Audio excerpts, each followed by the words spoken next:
सर्वलोक चूड़ामणि अनंत ब्रह्मांडों के स्वामी भगवान जिसको अभय, जिसकी बाह पकड़, अभयत भुज दंड मूल पीना अंश सानुकूल, जिसको अभय दे दिया, जिसको शरण में ले लिया, जिसकी बाह पकड़ ली, कौन त्रिभुवन में से उसे भय दे सके। सांवरे सरकार जिसकी रक्षा करे, उसका कोई त्रिभुवन में बिगाड़ नहीं सकता।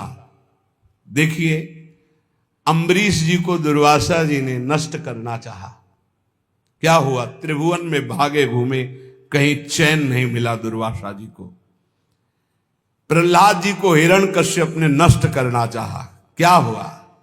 भगवान ने नरसिंह रूप रख के हर वरदान के बीच का रास्ता निकाल के फाड़ के फेंक दिया। न दिन है न रात संध्या, न अस्त्र है न शस्त्र, ना खून, न जीवित है न निर्जीव, न ब्रह्मा का बनाया हुआ नर है न पशु, नरसिंह रूप, न घर के भीतर है न बाहर डेहरी पे बैठे। हर वरदान फेल कर फाड़ के फेंक दिया। और प्रहलाद जी के कहीं खरोच भी कभी पूरे जीवन में नहीं लगी। भगवत रसिक जी कह रहे, ध्रुव जी क्या स्थिति थी, चाटा मार कर की गोद में भी बैठने नहीं दिया है, तो इस सिंहासन का अधिकारी, जहां पहले नारायण का भजन कर और शरीर त्याग, और मेरे गर्भ से, सुरुचि ने कहा मेरे गर्भ से, तब इस सिंहासन में जाके भगवान की आराधना, 5 वर्ष का बालक यही मधुवन में, मथुरापुरी में आकर के तपस्या की। क्या उस समय मच्छर नहीं थे? क्या सांप बिच्छू नहीं थे? क्या सिंह नहीं थे? कोई परवाह नहीं की, क्योंकि सांवरे सरकार का भरोसा, 6 महीने में भगवत साक्षात्कार करके त्रिभुवन में सर्वबंधनी अटल पदवी प्राप्त करके चले गए। कुंती नंदन 5 पांडवों को बाल्यावस्था से लेकर मारने का प्रयास होता रहा। अंततो गत्वा दुर्योधन का सर्वनाश हो गया, पूरे परिवार का। महाराज युधिष्ठिर चक्रवर्ती सम्राट पद पर बैठे। सांवरे सरकार जिसके पक्ष में, उसका बाल बाका भी नहीं हो सकता, बाल बाका भी नहीं हो सकता। बहुत बड़ी बात है भीष्म प्रतिज्ञा। दुर्योधन ने जब देखा कि 10,000 महारथियों को रोज मारते हुए एक पांडव को खरोच भी नहीं आती, तो कहा भीष्म जी से कि पितामह, मैं पहले से जानता था, सेनापति बनाने के पहले से आपको, कि आप हमारी कभी विजय नहीं चाहेंगे, आप पांडवों की ही विजय चाहेंगे, भले हमारे पक्ष से 10,000 महारथियों को मारते तो भी। तो उनका ऐसा नहीं, मैं कोई पक्षपात नहीं कर रहा हूं, वो श्री कृष्ण द्वारा सुरक्षित है। बोले तो आपकी प्रतिज्ञा को कोई टाल सके ऐसा नहीं, आप हमारे सामने प्रण लीजिए कि पांडवों का वध करेंगे।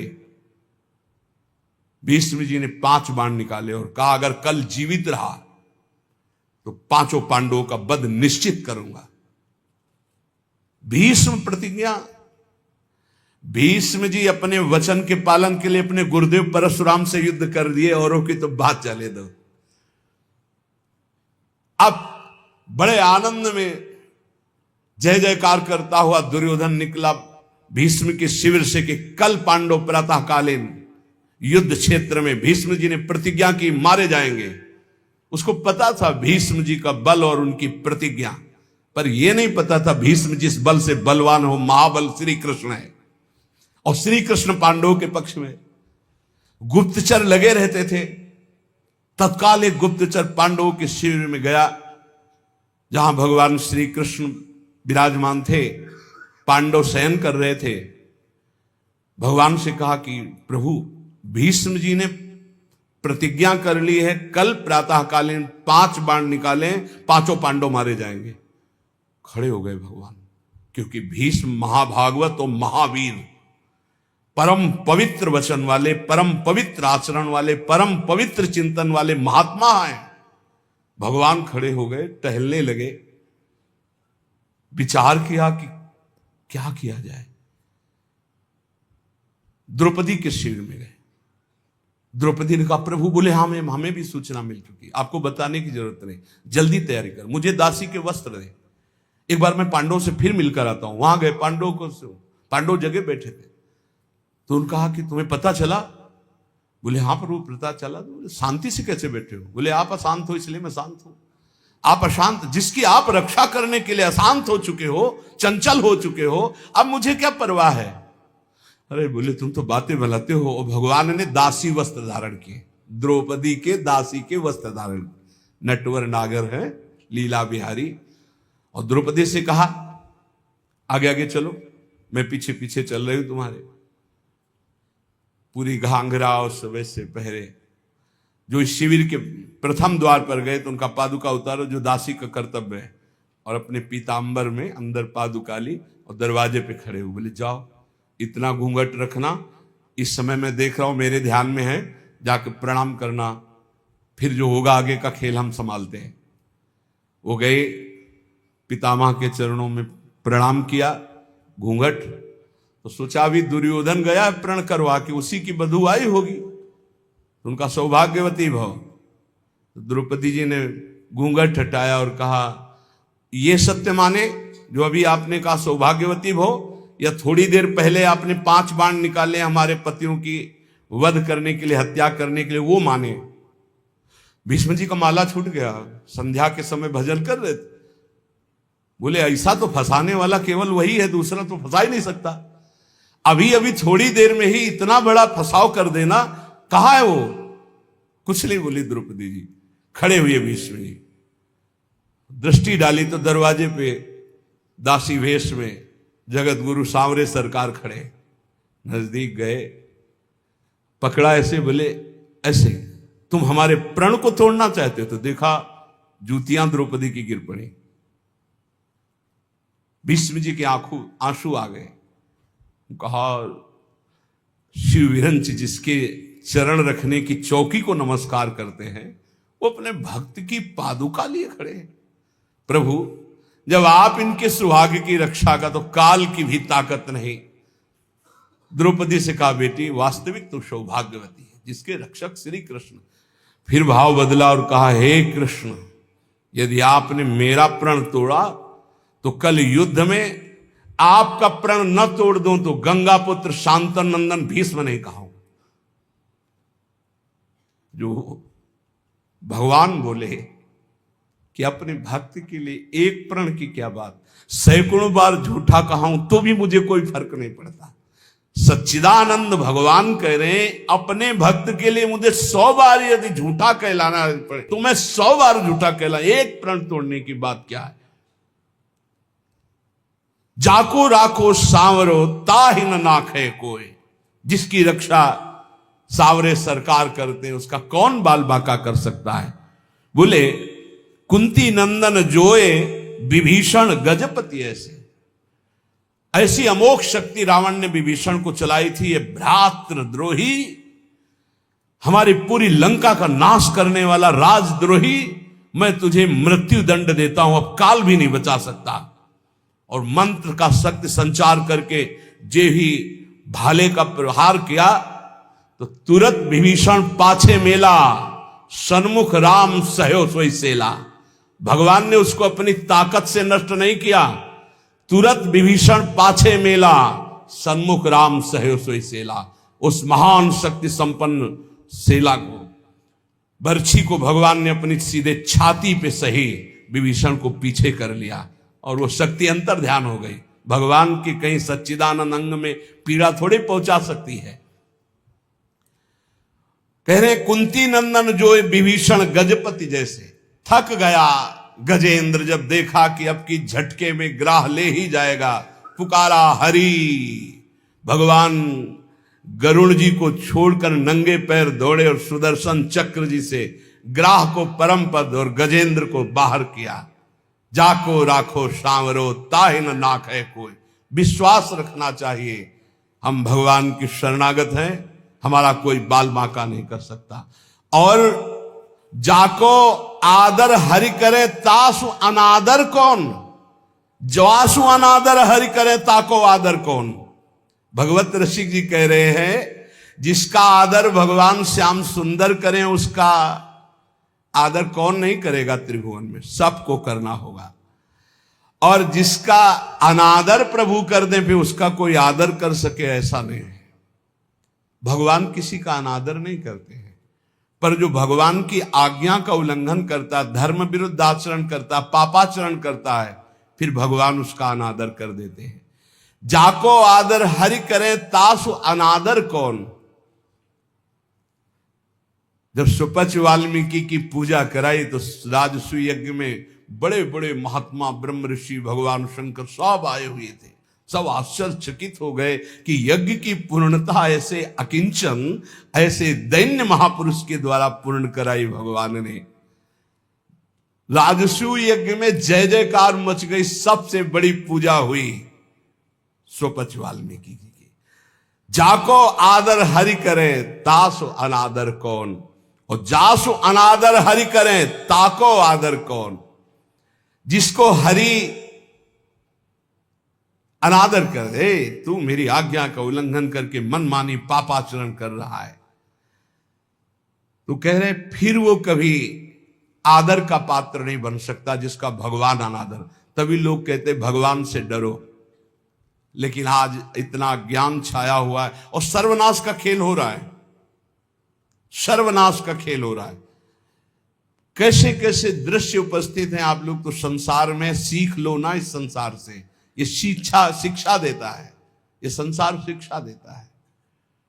नवीन नवीन पशुओं के शरीरों खा रहे तो उनके बच्चे वो गाड़ी से उतर करके जल लाने के लिए गए, शीशा लाख हो गया, पता नहीं कैसे आग लगी, चिल्लाता रहा वो पूरा परिवार गाड़ी में, वो बाहर ऐसे तड़प रहा है पानी लिए, पूरा परिवार जल रहा है। खाओ तो दिखा रहे हैं तुम्हारे। ये बहुत सावधान, ये हम ऐसे नहीं चिल्लाते मांस मत खाओ, शराब मत पियो, पराई माता बहनों की तरफ पाप दृष्टि मत करो, किसी का धन अपहरण मत करो, ऐसे नहीं कह रहे। बहुत शास्त्र सम्मत बात कह रहे हैं, बहुत मंगल की बात कह रहे हैं। मान लो, अभी जबान को रोक लो, अभी गंदी बातें रोक लो, भगवान के नाम में बड़ी सामर्थ्य है, आपको बल मिलेगी।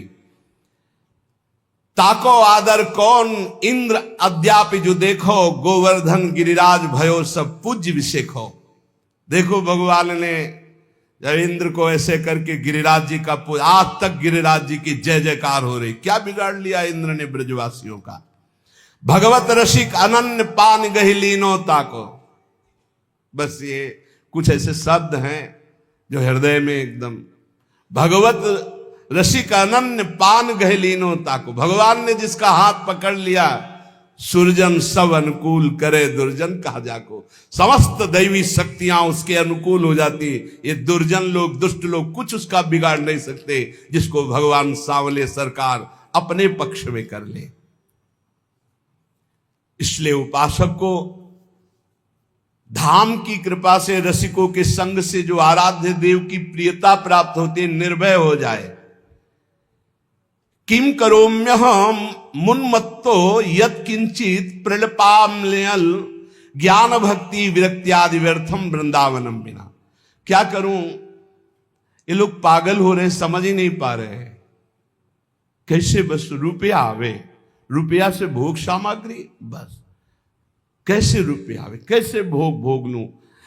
बहुत सावधान, बहुत सावधान। पागल होने के लिए नहीं आ पाए, आप विवेकवान बनने के लिए आए। जिसको देखो ऐसे पागलपन से प्रलाप करता है, बहुत सावधान। श्रीपाद कह रहे प्रलाप्यम, प्रलाप पागलों जैसा, स्पष्ट पागलों जैसा प्रलाप। सब भगवान की शक्ति से संपन्न है, कोई संशय नहीं। पर आज तक कोई महापुरुष ऐसे भगवान की शक्तियों को नहीं। भगवान की शक्ति लोक का पालन करने के लिए विराजमान है। लोक जब अधर्माचरण करता है तो वही शक्तियां उनको नष्ट करने वाली बन जाती है, और जब धर्माचरण करता है तो उन्हीं का पालन करने वाली बन जाती है। वशिष्ठ जी त्रिकालज्ञ महापुरुष है। वशिष्ठ जी नई सृष्टि रचने वाले सामर्थ्यशाली महात्मा है। वशिष्ठ जी भगवान राम को ब्रह्म उपदेश करने की सामर्थ्य रखने वाले महात्मा है। योग वासिष्ठ पढ़ के देखना। जब भरत जी विकल होकर कहते हैं कि महाराज आपके होते हुए अयोध्या उजड़ गई, सिया राम जी का वनवास हो गया, महाराज जी का प्राणांत हो गया, दशरथ जी का, माताएं हमारी सौभाग्य भाव से उजड़ गई आपके होते हुए। तब कहा सुनो भरत, ऐसे तो नहीं किया। सुनो भरत भावी प्रबल बिलख कहो मुनिनाथ, हानि लाभ जीवन मरण जस अपजस विधिहान। ये विधान रचा गया कर्मों का। अरे तुम माला 2 माला 10 माला जपते होगे, जो रात दिन भजन में लगे रहते हैं उनके बड़े बड़े रोग होते हैं, कैंसर, ये वो। तो शरीर का प्रारब्ध भोगना होता है, ऐसे कोई मिटा नहीं। हमने देखा है एक महापुरुष अगर किसी के कैंसर को मिटाए तो अपने पैर में कैंसर लिया और पैर कटवा दिया। यही संतों की महिमा होती है।